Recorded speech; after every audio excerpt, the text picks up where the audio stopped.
Eiyo, right? Oo. Yes. I wanna get your thoughts on where I guess ASEAN is in all of this. Um is or I guess not just ASEAN but like mga alternatives like kasi I'm thinking I mean I get that in principle it's easy to say yes the Philippines deserves to to assert itself against when talking to China Yeah. directly. But at the same time you kind of can expect the you kind of can expect that the China might have a lot of leverage in that conversation because they're a bigger power and so on and so forth. Like what's the Philippines to them in terms of I mean, in terms of economic benefit. But if you put other countries together to talk to China in that conversation, do you think that will help? I mean, does that look like a discussion amongst ASEAN and China, or is that can that just be the Philippines and Vietnam, yung mga may claims? I don't know if Thailand has a claim also. No, it doesn't. Pero ang ano kasi nun is that if you think about it, China has always listened. In the past, it always listened when China spoke with one voice, Okay. right? And the way that China has handled that is that over time, they've made their influence over individual countries in the region so dominant economically, no, Okay. that they're in a position to basically pressure, no, some of these countries, no, to take its side, no, in an issue which might involve one ASEAN member state, no, and China. Okay. Right? So yun yung nagawa ng China ngayon. So there is now an expectation on the part of China, no, that ASEAN will no longer speak with one voice when it has to discuss issues with ASEAN, right? Yung Mm. ano doon. That there are members of ASEAN that will always take its side, no, Mhm. in any issue, no, that involves China. So there's that, no. On the other hand, if we take that for granted, then basically we're saying we're giving up on ASEAN, right? So that means whatever it is that we do as far as China is concerned, no, ASEAN is no longer a reliable partner. And so Mhm. far, we've behaved that way, right? Kaya parang ang ASEAN medyo na, some of the member states of ASEAN, medyo na asiwa na rin sa atin, no? Mhm. Because there's the expectation that, look, when you do something, at the very least, you should inform us. Tell us, no? Kasi, so that we'd be in a position to either tell you, no, what we might do as a consequence of that, no? Advise you, no? Take your position, no? Um, in other words, no? Ang problema ng ASEAN sa atin is that there's this sense that we do things unilaterally, right? Yes. Especially when it comes to the West Philippine Sea, especially when it comes to China, and especially when it comes to the United States, right? Mhm. So that Yes. sila yung nagugulat. Sila yung hindi handa doon sa anuman yung magiging blowback doon sa gagawin natin. And that included things like, for instance, when we went to The Hague in 2013, right? Yung isang ano doon. I'm not saying that that was the wrong thing to do, but informing ASEAN, explaining what we were trying to do, no, might have actually gained us some support, no, amongst our ASEAN partners. We decided not to because we thought that if we talk to them, aabot sa China yon. Parang gano'n yung magiging ano nun.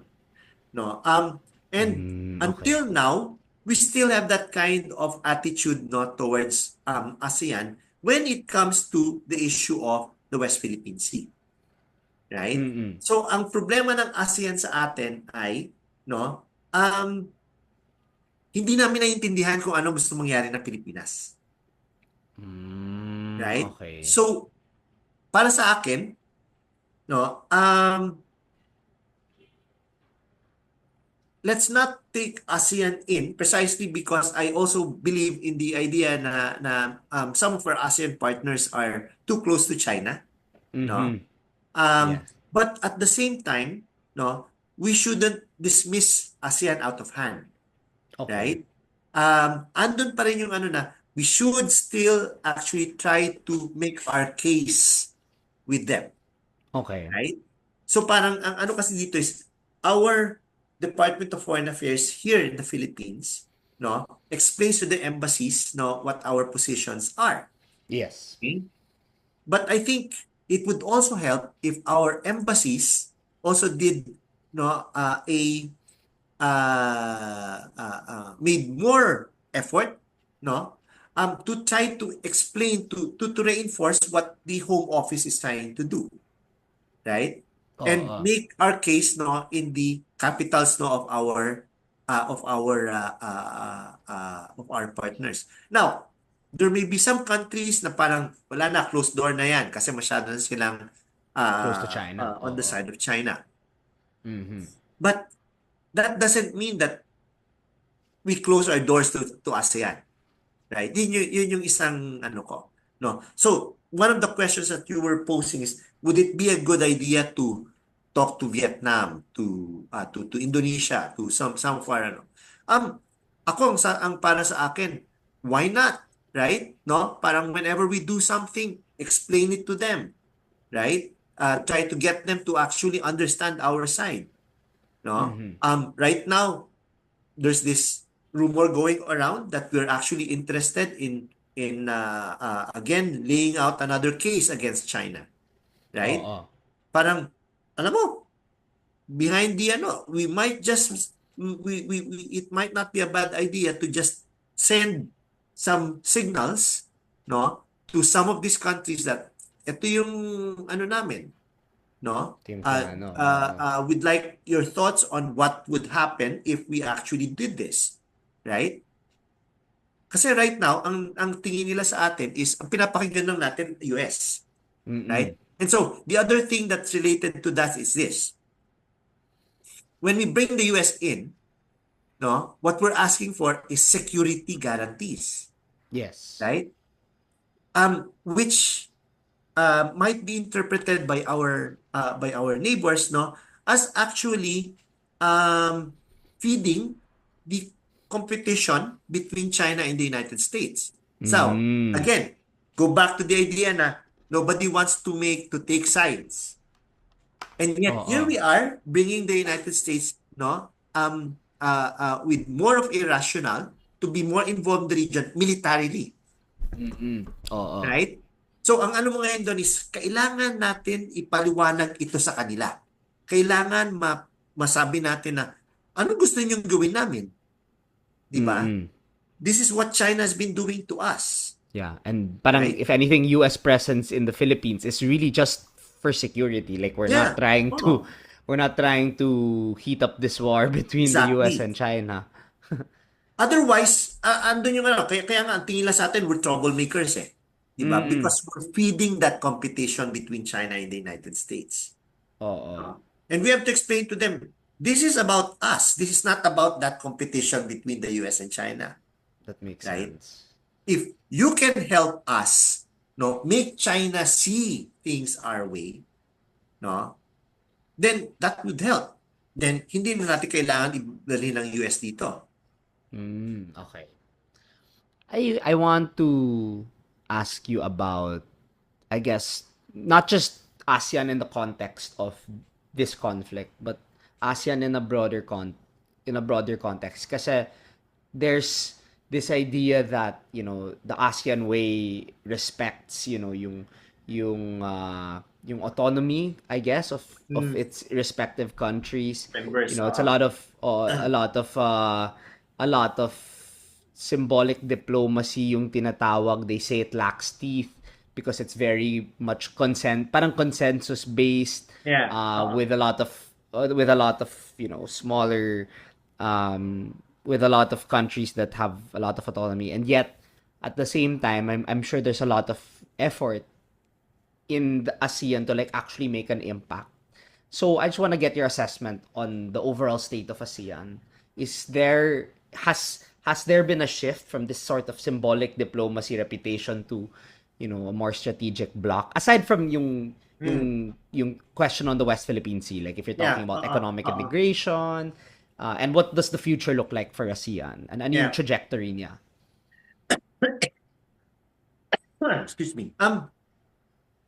The problem of ASEAN right now, so the idea of um, has there been any change in its strategic I think there's now increasingly some discussion about it. The problem is the idea of a consensus on what the role of ASEAN is, no. I think yun ang problema natin, no. The most obvious illustration of this is Myanmar, Mhm. right? Okay. There's no ASEAN consensus on what to do with Myanmar, Okay. right? And yet Myanmar has been an embarrassment, no, for everybody, right? And so parang ang ano pa rin natin, we're just letting things play itself out, no, as far as Myanmar is actually concerned. And Yes. yet, ang ano natin is that year in, year out, no, Myanmar, we have to determine who's going to represent Myanmar in our meetings, Mm. right? Oo. So, kumbaga, parang yun yung isang ano yun yung problema ng ASEAN. Kaya parang ako, kung ako yung tatanungin, no, um, you have to deal with ASEAN because we're a member of ASEAN. May obligation tayo as far as that's concerned. But to Yes. have expectations about whether ASEAN is going to be effective in terms of promoting anything, manage those expectations. Kasi nga, ang problema ng ASEAN is that it can't even no deal with issues that are clearly about its members, right? Yes. Things that should be internally settled. Kung hindi mo magawa yun, ano yung expectation natin na magagawa ng ASEAN as far as the strategic environment is concerned, right? Kasi ako, I've always made the argument that, look, ASEAN could play a very, very important role, no, in terms of being able to influence, no, how the relationship between China and the United States impacts the region. Okay. But that will only happen if ASEAN acts together, no, is very clear about what its objectives are, what it wants, no, as far as that competition between China and the United States is concerned, no. But as long as we don't have any consensus along those lines, being able to speak with one voice, no, then we're going to have a problem as far as allowing that competition, no, that rivalry to actually define and shape the way that the region actually, what kind of region we're going to have in the near future, So I right? can't help but think of, these other, international organizations that face the same problem. Yung tipong we want to promote this idea of consensus building, respecting the autonomy, the sovereignty of different countries, and yet it is that very definition that sort of, weakens yung ngipin ng mga Oo. organizations nito. Would you say that the ASEAN would be like a microcosm for like the broader, yung broader problem ng international rules-based order? I think that's a common that's a common issue in the post Cold War era, no, even highly institutionalized organizations like NATO, for instance, no, Mm. had to do some reflection on what is NATO for now, no? With the Yes. collapse Yep, of the yep. Soviet Union, no? Mhm. Yung revival ng NATO ngayon is precisely because bumalik na naman yung perception niya ng sino yung threat, no? Sino yung Yes. common Yep, threat, yep, di yep. ba? Mhm. But when the Cold War ended and the Soviet threat was gone, no? NATO was really trying to see where it should actually go, Mhm. no? And I think that's a common condition, no, right now for any organization that was built around a particular purpose, no, in a particular content. Um, ang naging case ng ASEAN kasi, no, is that once the Cold War ended, okay, and ASEAN had been very successful as a regional organization, no, Yes. in not only in making sure that peaceful relations between its members are actually maintained, no, but also in being able to bring other partners, no, into that Yes. into to how ASEAN actually did regional politics, right? So parang yung success na yon, no, made ASEAN um, something that its friends and allies, no, saw as having a capacity to provide leadership, no, within the region. Yes. So yun yung nakita natin, no, from the late 1990s, no, to the early 2000s, no. Um, Kaya lang after that, okay, when ASEAN was placed in a situation na kung saan it had to make hard decisions, Mm-hmm. right? The idea of consensus, the idea of having to recognize sovereignty, no, and the national interest of its members, no, actually got in the way, no, of Okay. ASEAN being effective, no, as a regional, as a regional association, no, in being able to actually shape its strategic environment. Napangunahan ngayon siya noong competition ng US at saka ng China ngayon. The rise of China, the response of the United States, no, became the dominant relationship, no, that defined how, no, the Indo we now talk about the Indo-Pacific, not just the Asia-Pacific, right? No? So parang ang ano mo ngayon is ASEAN, no, has fallen short, no, of its potential, no, in terms of being able to shape regional dynamics, no. Maybe it wasn't. Some critics would actually say it was never built that way, really, no.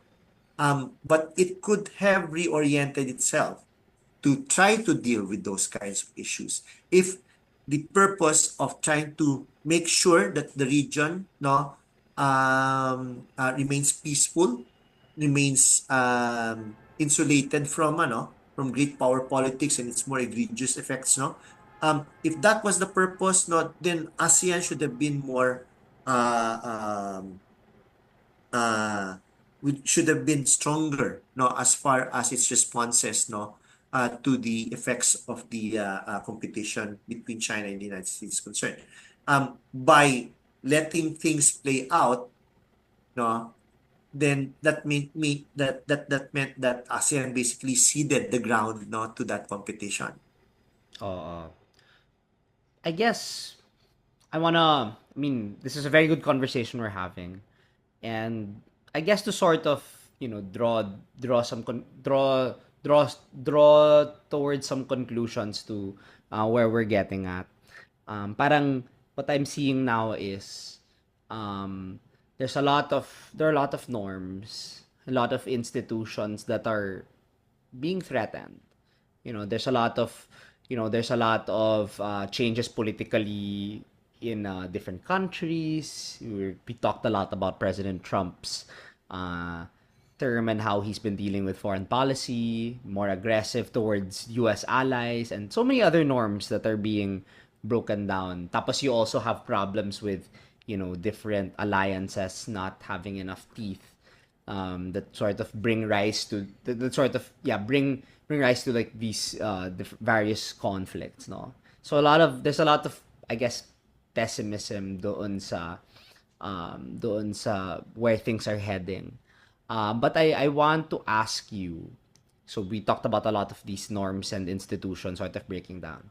Which ones are still salvageable?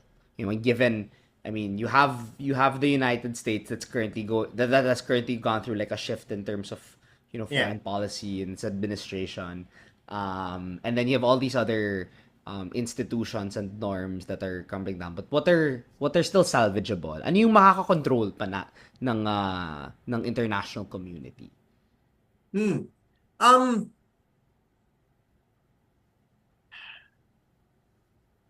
if I were a realist, right, sasabihin ko wala na eh. Na ano na tayo, natutulak na tayo nung ano eh. Yes. But I think ang isang ano kasi dito is that some countries around the region still believe in institutions, right? So the idea of multilateral arrangements no become part of that. So Japan, Australia, no, the Philippines, we still all of and if you combine that with the kinds of arrangements that are within ASEAN, meron pa eh. Meron ka pang core na mga bansa that still believe in the idea of multilateralism, institutions, norms, right? Yes. The rules-based order, no?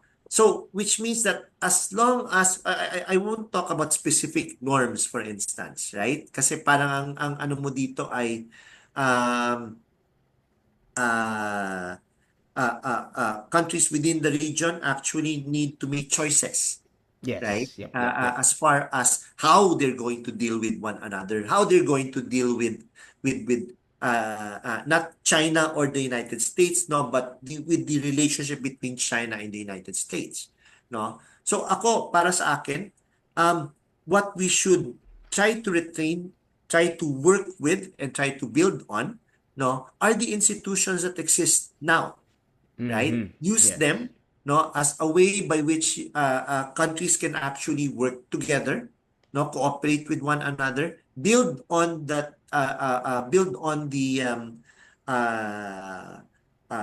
kinds of issues no that this um, uh, these agreements no are all about. So you can talk about climate change, you can talk about humanitarian assistance and disaster relief, no. But you can also talk about the idea of trying to strengthen no uh, currently moribund institutions no that are really intended um, for purposes of not just confidence building but conflict resolution no and actually preventive diplomacy, right? Mm-hmm. Ito yung Yes. mga kailangan na ano we want to make sure that whatever tensions there are now, they're not going to actually slide us into conflict, right? Okay. So preventive diplomacy is going to be important, no? And the kinds of institutions that ASEAN actually has in place that are all about, right, strengthening this kinds of approaches, no, is something that we actually need to think about, no? So parang meron kang mga systems in place, but they're not being utilized, Mm, right? yeah. And so I think that's one thing that ASEAN actually has to rediscover its ability to use those kinds of mechanisms not to make its presence felt, no, especially when we're talking about the competition, the effects of the rivalry between the US and China. Think about it, we are going to be the chair of ASEAN next year, Mm-hmm. Yes. right? So one of the things that we might need to see is how do we make uh, um, reactivate no some of these mechanisms that ASEAN has already put into place no and make them more effective no Oo. as mechanisms no for making sure that things don't get any worse than they are right now. Mm. Very very non-realist though yung yung pananaw nun kasi seems like there's a lot of I guess like idealism doon sa Yeah. to seeing all these countries cooperate with each other to I guess to be more I guess preventive with crisis and their approaches to crisis and other humanitarian concerns, no? Hey there, thanks for watching the highlights of the Hey Eiyo podcast. If you enjoyed, why don't you like this video and subscribe to my channel? You may also watch the full episode by clicking the clip in the middle.